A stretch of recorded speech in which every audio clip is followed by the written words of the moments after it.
പോയിട്ടുമില്ല കാര്യമൊന്നുമില്ല. ഞാൻ തെറ്റ് പറയണ്ടേ? പറ. അതെ, നിങ്ങളൊന്നും മിണ്ടാണ്ടിരിക്കോ. എനിക്ക് പരീക്ഷ എഴുതാനാ, പഠിക്കണം. മോളുടെ അപ്പനോട് പറ.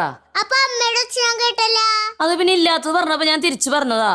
നീ പറയൂടി, നീ അതെ ബഹുമാനിക്കാൻ പഠിക്കും, ബഹുമാനിക്കാൻ. നിങ്ങളിങ്ങനെ ഏത് നേരം തല്ലു കൊടുക്കൊണ്ടിരുന്നതിന്റെ ഭാവി എന്താവും? നിങ്ങളെ കണ്ടിട്ടല്ലേ ഞാനും പഠിക്കരുത്. നാളെ ഞാനൊരു കല്യാണം കഴിക്കേണ്ട ആളല്ലേ? നാളെ അല്ല, ഞാനൊരു ഉദാഹരണം പറഞ്ഞതാ. എന്തായാലും എനിക്ക് വേണ്ട ഒരു കല്യാണം. ഇതേപോലെ ഞാനും എന്റെ കെട്ടിയവനോട് തല്ലൂടുക, എന്റെ ഭാവി എന്താവും? അതുകൊണ്ട് ദയവേത് ഞങ്ങളുടെ മുമ്പിൽ നിന്ന് തല്ലുകൂടില്ലേ. ഇനി നിങ്ങൾക്ക് തല്ലുകൂടെന്ന് അത്ര നിർബന്ധാണെങ്കിൽ ആ പറമ്പിന്റെ അത്തറ്റം കാണാൻ പോയി തല്ലൂട്.